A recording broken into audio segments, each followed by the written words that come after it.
Hi, I'm Deborah. Sam's in the background cutting out some fabric, and we're going to make a little film now that helps support you do a little sewing project with us all about heritage around Shelton and St Mark's, the church in Shelton. So I'm going to start by telling you what should be in your pack. You'll get a little pack that you can pick up from somewhere special or be delivered to you, and it will have a sewing ring, traditionally used for embroidery, but we're going to use them today for this helps any sewing, especially the types of sewing that when we're layering up, which we're going to try and do with this project. You'll get everything in a little bag like this, and so everything will come out of your pack. You'll have a sewing ring, some needles for sewing, which will come in a little sharp needle piece like this that says sharp needles on, so do be careful when you open them. Some of them are sharper than others, but just be aware of that. But they all go through fabric. We've checked that the fabrics that we're providing you with. Some threads, hopefully complementary or contrasting to your fabrics that you've got, the little samples that we're putting together in the packs. There'll be a range. You might get a little bit of haberdashery trim. All of our fabrics and all of the trim has been provided by Animal Fashions in Shelton. We thought it was very important to get the fabric from a local place, and we asked them specifically to just give us what they felt was right, and so we're working with that. We like to go with what we've got. Another little bit of trim here, so you might get something fancy. You might have something at home that you want to work with. We've got little bits of fabric like this as well, so some velvets, some plain white velvets, some cottons, so they've given us different types. This and the kneelers and the sampler that we've seen in St Mark's, that and this fabric are going to be the inspiration for this whole beautiful project.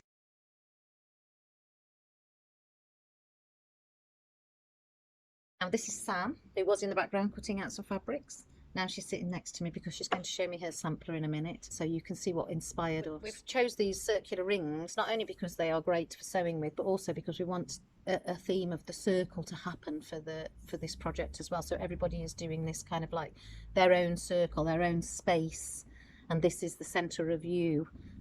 We like what the circle represents in the world, spiritually, faithfully, personally, shape-wise. How it represents the world as well, so we like a bit of that. On my computer here I've got a little bit of a picture, I hope you can see, of a wooden form that we saw in St Mark's itself, and Sam has taken inspiration from this image here. We both really loved this wood carving that was in St Mark's, so I used that to inspire me to stitch onto my fabric. So I've got 3 layers. I've got a fabric, this grey one which has got an image of a flower on already, this beautiful, I don't know what this is, like a trim, isn't it? Yeah, like a trim. And this lovely crushed velvet, all from Animal Fashions. And so I decided to try and just get inspired by the pattern there. So I did it all freehand. So I started with a circle, doing some running stitch around there.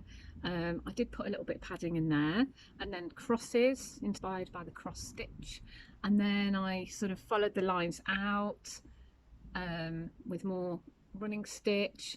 And then I got some little patches of different colours and did a few freestyle crosses, little cross stitches.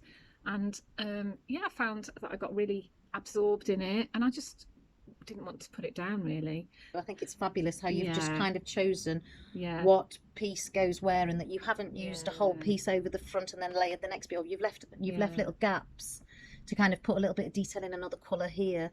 And then I love this stitch here that you've used. That's an overstitch here, so I've used that to go around the edge of one fabric to make it stand out a little bit more, and also holds it in place as well, doesn't it, beautifully? I really like that. It reminds me a little bit of maps, this bit here. Yeah, maps and contours, and then you've got the circle going all the way around as well, haven't you? Yeah, I did sort of think that might be something that, you know, we could try to bring a bit of an edge to it.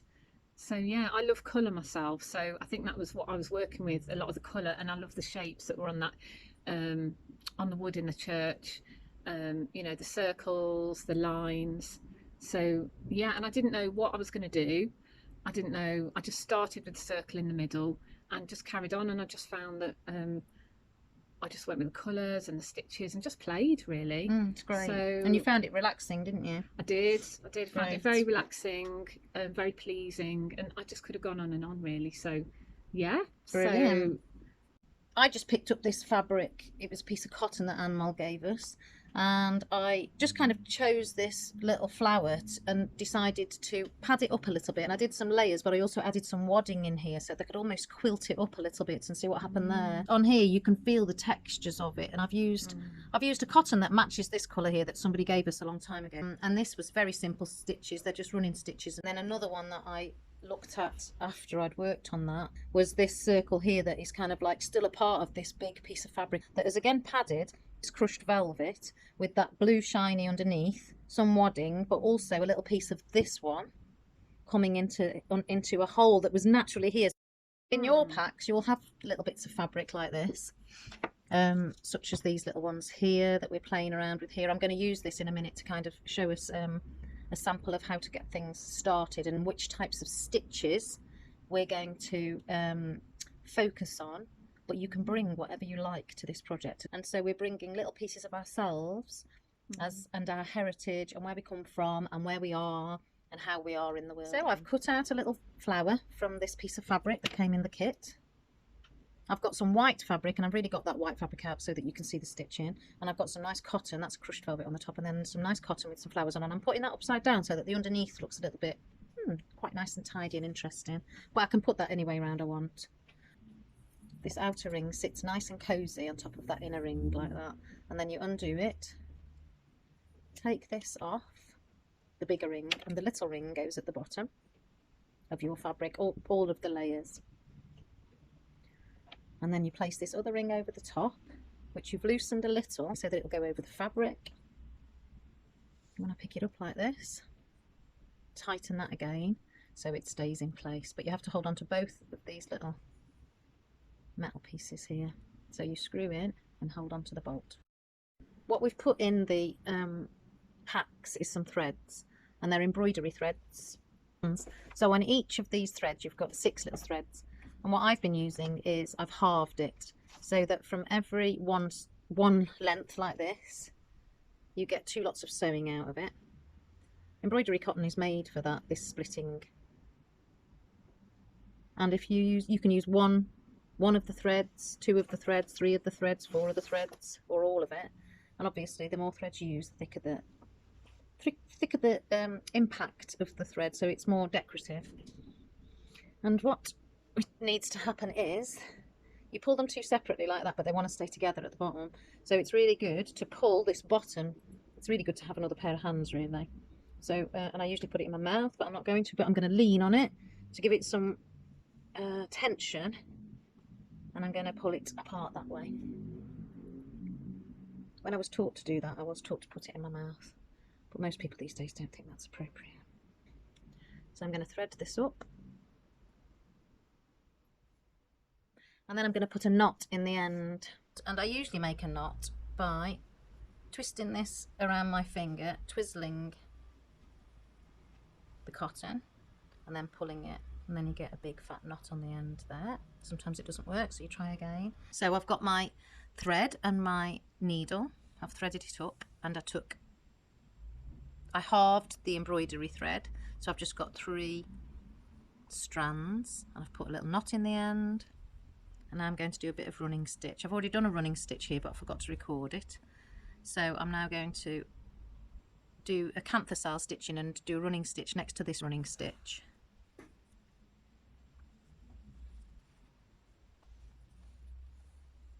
And it is just in and out. It's next I'm going to show and it goes across cultures. Stitch. Very handy for crosses. Most stitching and sewing and fixing.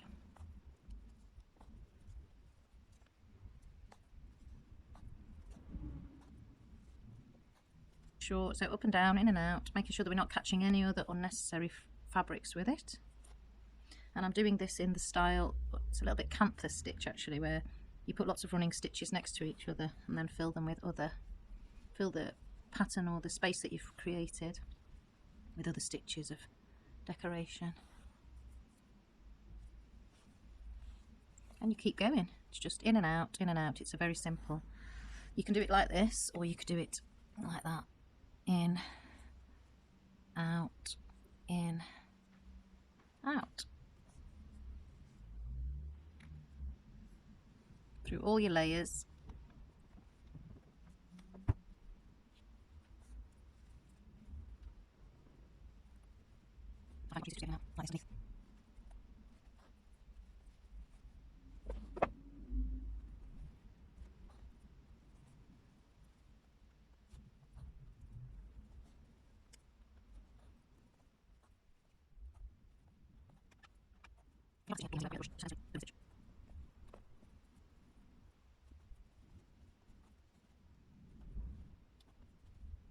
So now I'm going to do a stitch that is a cross stitch, so like an X. So I'm going to start here and I'm going to go on the inside just so that you can see it really. I'm going to start with one and I'm going to come over here like I am creating some kind of diagonal. And then I'm going to go across, and it's like 4 points of a square.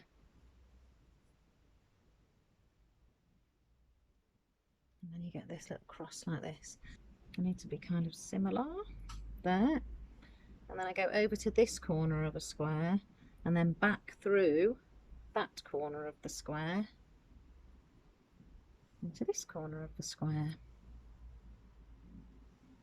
And again here, you can see you can start anywhere in the cross actually.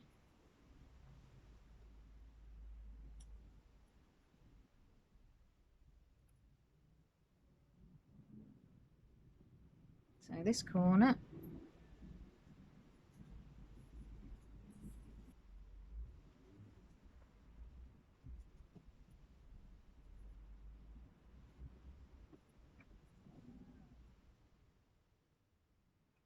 and you can make these crosses as big or as little as you like. I'm going to show it you a bit closer.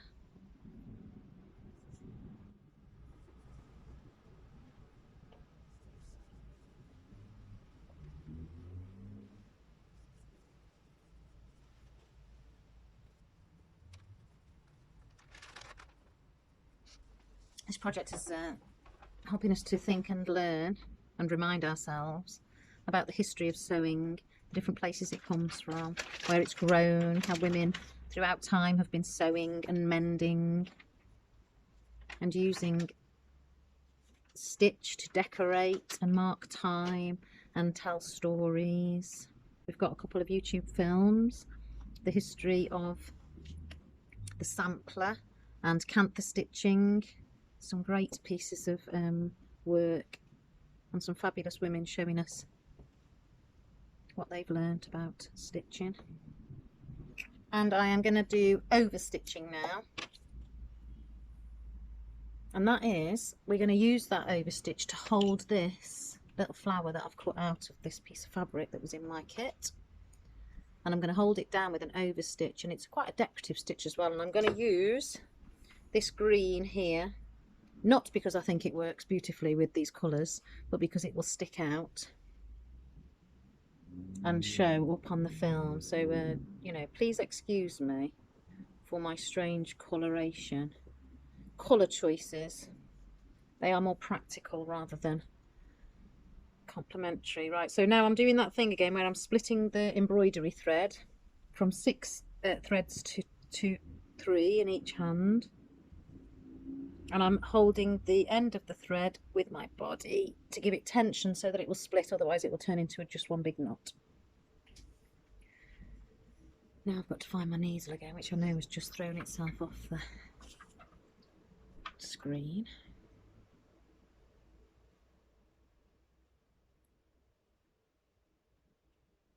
My dogs are in here and Percy's watching Sam very intently doing something. Good.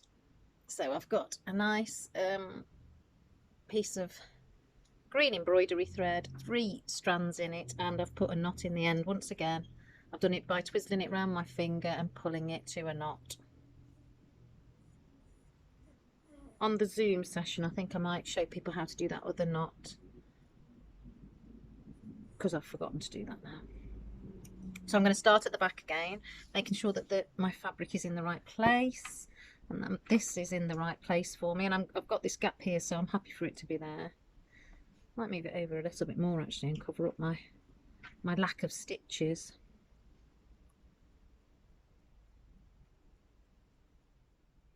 Pinning it in, and so to pin something in, you go down into all of the layers that you want to stitch together, and then you push with your finger up underneath, and with this finger you're pushing the tip, this end here again, and get the tip to go through the flower, and then that should hold it in place. You've probably got better ways of describing that. And I'm going to try this over stitch, so I'm going to start here where I've got no black on it.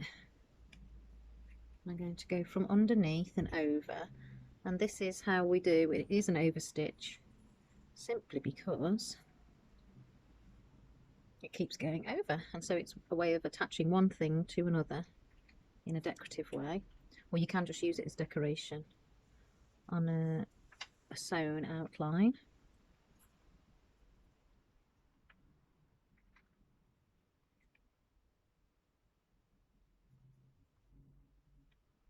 And all the time I'm kind of aware of how sewing makes me feel, my focus, reminds me of when I learnt to sew, who taught me, where was I got taught at home, but I also got taught in school, and we had to do those really pretty, allegedly pretty, bit of sewing with more like a cross stitch embroidery type of approach, where you had that kind of fabric with the squares on it.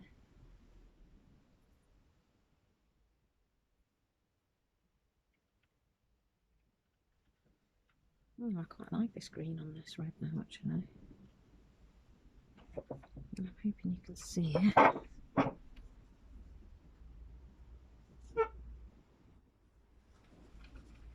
I don't actually have to go into the outside of this if I don't want to.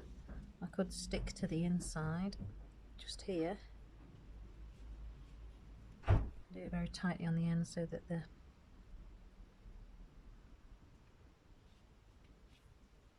doesn't go past it, but I quite like the overlayering of it. How one stitch goes from one place to another, holding it all together.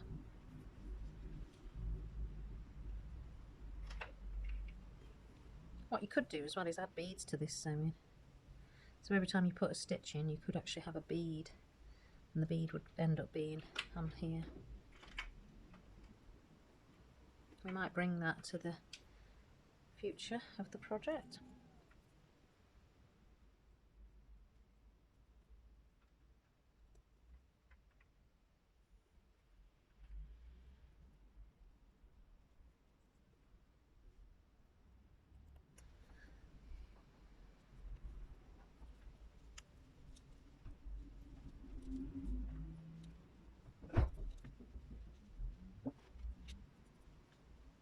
I'm going to take the pins out, put them somewhere safe, and then you can see that I have speedily attached that. There's a little crease in it, but I could do some sewing in the middle of it to change how that feels. And in fact I could sew a little bit around the centre here now to kind of bring it out a little bit and settle it in the middle, because that is kind of like loose on there, but that's also a part of it. And I want to show you the back as well, so you can see this was where the running stitch was in red. Then you've got the blue crosses, X's stitch, which looks nothing like it does on the front, and the over stitch here that looks pretty much like it does on the front. I'm going to knot it, so I slip this needle under one of the last, either the last or the first stitch, make a hoop, go through that hoop, go through that hoop, and go through the hoop again, pull it nice and tight, and then cut it. Yes.